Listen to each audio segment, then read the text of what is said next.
Bonjour, aujourd'hui nous allons vous présenter notre oral qui porte principalement sur la notion d'activité collective et d'intelligence collective qui rentre dans le cadre du CC de l'UEE. Pour cela, nous nous appuierons sur l'analyse de deux vidéos faites en cours. Nous allons donc commencer par la partie 1 de notre oral qui concerne l'activité où nous avons dû mettre en commun nos réponses sur un sujet. Tout d'abord, l'objectif commun était de se mettre d'accord sur le classement d'outils, de matériel, du plus ou moins utile dans le contexte d'une expédition sur la Lune. La compréhension de la consigne n'était pas parfaitement maîtrisée par tous les individus, mais après un certain temps d'échange, tout le monde a réussi à se mettre d'accord. Nous étions installés en îlot de façon à ce que chaque individu puisse échanger facilement et librement avec les autres. Ensuite, selon Sori, une activité collective est un processus dynamique dans lequel un groupe d'individus interagit et coordonne ses actions pour atteindre un objectif commun, impliquant des processus de communication, de coopération, de coordination, mais aussi de partage de connaissances entre les membres du groupe. Elle implique un répertoire de connaissances, de savoir-faire, d'habitudes, de règles, de codes langagiers et aussi de normes culturelles suffisamment partagées entre eux pour pouvoir ainsi s'engager dans une pratique commune. En outre, nous pouvons dire qu'au cours de la réalisation de l'objectif commun, nous avons réalisé une activité collective car nous avons su mobiliser tous les différents paramètres que présume la définition de l'activité collective. En fait, on est sur la Lune, on doit rejoindre une autre fusée ou je sais pas qui de nos potes qui sont à 300 km ou 350 ou je sais plus combien. Et on a atterri pas là où il fallait. Donc on doit les rejoindre et aller à pied. Oui, on doit aller à pied. Ah ben voilà, du coup ça change tout. Bah oui. Bah du coup je suis d'accord avec toi Lola. Non, j'aurais peut-être mis quand même les aliments avant la fusée parce que Comment j'ai mis les aliments juste après, donc en vrai c'est kiff. Les aliments d'abord et ensuite la fusée. ouais. Aliments concentrés. Et ensuite fusée tout en bas. Nous allons maintenant passer à l'analyse de cette vidéo à l'aide de la grille que nous avons réalisée. Cette analyse va se faire selon 4 critères principaux: la motivation, le climat social, le leadership et la communication. Tout d'abord, la motivation du groupe se traduit par 3 dimensions, la première étant l'investissement des individus. Il se trouve que lors de la réalisation de leur projet, les individus sont tous enthousiastes et stimulent le groupe continuellement en l'influençant positivement, en installant une dynamique de groupe, en proposant des relances spontanées ainsi que des solutions. La seconde dimension est l'intérêt pour l'activité qui se révèle être fort pour tous les membres. En effet, ils traitent tous le sujet avec beaucoup d'importance, ils sont tous plus ou moins engagés et prennent des initiatives. Et la troisième dimension est celle de la disponibilité à la tâche. Ici, elle est totale pour chaque individu car ils sont tous à l'écoute les uns des autres et sont prêts attentionnellement. Ensuite, le climat social du groupe peut être quantifié grâce au climat du groupe. Il est ici très positif et dynamique pour tous les membres, puisque l'ambiance de travail est très bonne. Les individus prennent du plaisir à travailler ensemble. On peut observer des sourires et des rires fréquents, ainsi que des rebondissements sur les idées de la part de plusieurs membres. Le climat social se quantifie aussi selon le degré de satisfaction des individus ont eu à travailler ensemble. Pour tous les membres du groupe de travail, il est élevé, car l'ambiance de travail est joyeuse et entreprenante. On constate qu'ils ont eu du plaisir à travailler ensemble et du fait de la présence de rire et de sourire. Et l'unité du groupe rentre aussi en jeu. Ici, tous les membres semblent unis, s'écoutent les uns les autres et arrivent à dire chacun leur point de vue et leurs idées sans interruption. Le leadership de groupe se traduit en 3 parties. Premièrement, le leadership de chacun, celui de Lola, est élevé car elle organise activement la discussion. Elle prend des initiatives. Il y a des rires fréquents de sa part et elle rebondit sur les idées des autres membres du groupe. Celui d'Amélie, de Johan et d'Elena est modéré car elles participent à l'organisation de la discussion et prennent quelques initiatives. Ensuite, le leadership peut s'observer avec l'effet sur les autres, c'est-à-dire la répercussion que chaque membre du groupe peut avoir sur les autres membres. Pour tous les membres du groupe, le leadership est positif et encourageant car l'ambiance de groupe s'améliore de plus en plus du fait de l'apparition des sourires et de rires engagés. Enfin, le leadership peut aussi s'observer par le biais de conformisme. De nouveau pour tous les membres, il est modéré car ils savent tous s'adapter aux opinions majoritaires du groupe, mais savent aussi s'y confronter. Ils sont tous présents dans le cadre, sont ouverts à la discussion et acceptent de changer d'avis. Enfin, le dernier critère d'analyse de cette vidéo est la communication du groupe qui se traduit également en 3 parties. Tout d'abord, la communication peut s'observer par le temps de parole. Pour les 4 membres du groupe, il est modéré car les échanges sont corrects, il y a des reformulations qui ont lieu de la part de chaque membre et ils participent aussi tous à la discussion. Ensuite, la posture et la communication non verbale des individus sont prises en compte.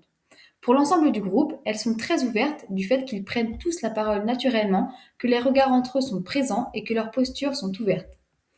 Enfin, la pertinence des propos et les liens avec le sujet ne sont pas à oublier dans l'observation de la communication au sein du groupe. Une nouvelle fois, tous les membres du groupe ont une position bonne dans ce critère de communication, car ils sont tous concentrés sur le sujet, ils ne parlent que de lui, les idées exprimées répondent explicitement à la consigne, et les réponses apportées au groupe permettent de faire avancer la discussion.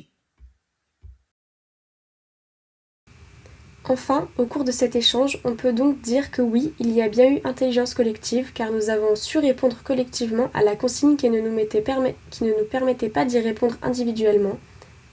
À noter que selon Ribet, l'intelligence collective est la création d'une nouvelle forme d'intelligence différente de la somme des intelligences individuelles qui la composent.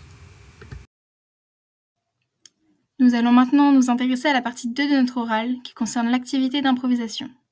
Il s'agit d'une réunion parents-prof de fin de trimestre permettant de faire le bilan sur les capacités et progrès de l'élève. Dans un premier temps, l'objectif est commun à tous, prendre connaissance des capacités et progrès de l'élève. Mais dans un second temps, les parents et le professeur entrent en désaccord sur la vision à avoir des résultats de l'élève et souhaitent chacun convaincre l'autre. Les parents voient le 11-33 comme insuffisant, tandis que la professeure le voit comme une belle évolution. Cela s'explique par le fait que les parents ne voient que la différence entre la perfection et le résultat de leur fille, tandis que la professeure voit le progrès de l'élève dans sa globalité. L'environnement est scindé en deux. Les parents et l'élève sont placés face à la professeure, comme pour préparer la confrontation. Et l'un des parents est debout, comme pour se mettre en position de force. Je trouve les enfants très positif. D'accord. Tout se passe bien à l'école, tout se passe bien en classe. Moi, je vois rien de notes. Les notes, il y a une petite piste d'amélioration. C'est pas normal à son âge. Par rapport aux autres, ça va pas. C'est important de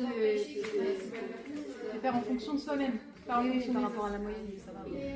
Alors, c'est pas ce qui est important, vraiment, c'est pas important. Mais après, si vraiment ça vous tient à cœur, oui, oui. Genre c'est quoi sa moyenne générale du trimestre là, qu'on puisse avoir un ordre d'idée. Elle a fait de très gros progrès. Oui, mais est-ce qu'on peut avoir un chiffre concret si vous voulez? Alors en fait, elle est à 11,33. Donc c'est pas mauvais, hein. C'est pas mauvais, 11,33, c'est pas mauvais. Ouais. Mais elle peut mieux faire, quoi. Hein? Mais elle s'est déjà beaucoup améliorée, hein. Oui, mais on va bosser un peu plus à la maison. Et puis le prof particulier, tu te racontes. Nous allons maintenant passer à l'analyse de cette vidéo à l'aide de la grille. Cette analyse va se faire à l'aide des 4 mêmes critères principaux que la partie précédente. Dans cette deuxième partie, Elena ne va pas être prise en compte dans l'analyse car elle n'est pas présente sur la vidéo. La motivation du groupe se traduit en 3 temps. Premièrement, par l'investissement de Lola qui est enthousiaste. Elle est un élément moteur et stimule le groupe. Ensuite, celui de Joanne est minimal car elle montre peu d'intérêt pour l'activité. Et enfin, celui d'Amélie est régulier puisqu'elle s'investit de manière constante dans la discussion. Deuxièmement, la motivation se traduit aussi par l'intérêt des personnages pour l'activité. Ici, l'intérêt de Lola et d'Amélie est fort, puisqu'elle traite le sujet avec beaucoup d'importance. Celui de Joanne est faible, vu qu'elle montre peu d'engagement. Enfin, la motivation se traduit par la disponibilité à la tâche des individus. La disponibilité de Lola et d'Amélie est totale, elles sont à l'écoute, tandis que celle de Joanne est absente, elle ne fait pas en sorte d'être disponible pour la tâche. Concernant le climat social du groupe, on peut l'analyser en 3 parties. On constate que le climat est plutôt tendu, neutre pour Joanne et Amélie. En effet, les interactions de Amélie envers Lola sont plutôt froides et Joanne a des interactions plutôt limitées. L'ambiance, quant à elle, semble assez formelle. Lola favorise un climat positif car elle permet à chacun des membres de participer. Ensuite, le degré de satisfaction qu'on a eu à travailler ensemble est faible. En effet, Lola, Joanne et Amélie ne sourient pas, les regards ne sont pas forcément bienveillants et les interactions sont froides, parfois même virulentes. Enfin, en ce qui concerne l'unité du groupe, on peut constater qu'il y a deux clans. D'un côté, Lola, la professeure, et d'un autre, Amélie et Joanne. Amélie et Joanne sont partiellement unies du fait qu'elles sont en opposition avec Lola et qu'elles partagent plus ou moins la même opinion. Lola, quant à elle, présente donc une absence d'unité du fait qu'elle coupe parfois la parole et qu'elle est toute seule à avoir l'opinion qu'elle a vis-à-vis des résultats de la fille. Le leadership du groupe se traduit en 3 parties également. Elle se traduit premièrement par le leadership de chacun. Celui de Lola est élevé car elle organise activement la discussion et prend des initiatives. Celui d'Amélie est modéré car elle prend quelques initiatives. Et celui de Joanne est faible puisqu'elle ne prend pas d'initiative et suit passivement. Deuxièmement, le leadership peut s'observer avec l'effet sur les autres. Celui de Lola est positif et encourageant. La discussion est engagée, elle sourit, elle essaye d'améliorer l'ambiance du groupe. L'effet sur les autres de Joanne est neutre. L'ambiance n'évolue pas et celui d'Amélie est négatif, voire plombant. Elle ne sourit pas, la discussion se dégrade petit à petit. Enfin, le leadership peut aussi se traduire par le biais de conformisme. Il est absent pour Lola et Amélie puisqu'elles ne s'adaptent pas aux opinions du groupe et restent fidèles à leurs convictions. Tandis que celui de Joanne est fort car elle cède aux opinions de ses parents. Enfin, la communication du groupe se traduit également en 3 parties. Premièrement, la communication peut s'observer par le temps de parole. Ici, le temps de parole de Lola est élevé. Elle collabore activement et développe ses idées, ainsi que celles des autres, et encourage la prise de parole pour Joanne. Celle de Joanne, au contraire, est limitée, puisqu'elle parle très peu et ne rebondit pas sur les idées des autres, tandis que celle d'Amélie est modérée, car elle participe aux discussions et répond globalement. Deuxièmement, la posture et la communication non verbale des individus. La posture de Lola est très ouverte, elle prend place au débat et parle naturellement. Celle de Joanne est renfermée, elle se met en retrait dans le débat. Elle a un regard fuyant, elle a une posture renfermée sur elle-même et parle d'une voix basse. Enfin, celle d'Amélie est neutre, car elle ne présente pas, elle ne s'efface pas. Troisièmement, la pertinence des propos par rapport au sujet. Ici, Lola et Joanne ont une bonne pertinence. Elles sont concentrées sur le sujet et ont l'air très bien compris. Celle d'Amélie est neutre, voire changeante. Elle reste concentrée sur le sujet mais fait quelques écarts concernant le résultat et ce qui est vraiment important par rapport à l'objectif. Lorsque l'objectif était commun à tous, faire le bilan trimestriel, il y avait intelligence collective, car ils sont parvenus à faire ce bilan collectivement, l'objectif n'étant pas réalisable individuellement. En revanche, lorsque l'objectif a évolué, il n'y a pas eu d'intelligence collective, car chacun est resté bloqué sur ses idées, persuadé que son avis était le bon. Il n'y a finalement pas eu d'entente, la famille est partie sans que la situation n'ait évolué. Nous allons maintenant passer à la dernière partie de notre oral qui concerne la comparaison des deux activités vues précédemment. L'analyse et les résultats de ces 2 vidéos ont donc été différents sur de nombreux critères.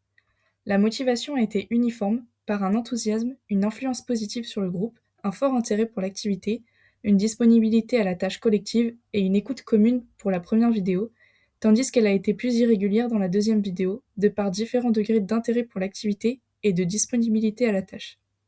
Le climat social est tout autant contrasté, le groupe est positif, dynamique, prend du plaisir à travailler ensemble. Le degré de satisfaction est élevé et l'ambiance de travail est joyeuse pour la première vidéo, alors qu'il est plus formel, sous tension dans la deuxième vidéo, car il n'y a pas d'effort, d'écoute et de compréhension. Un seul membre essaye de favoriser un climat positif en permettant aux autres de participer. Cependant, les autres n'y sont pas réceptifs. Le groupe n'est plus que partiellement uni par rapport à la première vidéo, car malgré une intelligence collective tournée au départ vers l'accomplissement d'un même but, elle se dissipe très vite, chacun s'entêtant à faire entendre son opinion ou au contraire se mettre en retrait. Là où elle reste constante dans la première vidéo, car tout le monde s'écoute, accepte de faire des concessions et arrive à une réponse collective par un leadership partagé, un investissement de la communication de la part de tous les membres du groupe. Dans la deuxième vidéo, le leadership et la communication sont encore une fois disparates, allant d'un niveau faible à un niveau élevé. Le fait d'avoir autant de différences entre les membres du groupe est un échec, car à la fin de la vidéo, la situation n'a pas évolué, tandis qu'une réponse collective, convenant à tous les membres, a été produite dans la première vidéo, car chacun a fait un effort tourné vers le collectif. L'intelligence collective semble donc être à prioriser pour mener à bien un projet impliquant plusieurs personnes. Notre oral est maintenant terminé. Merci de votre attention.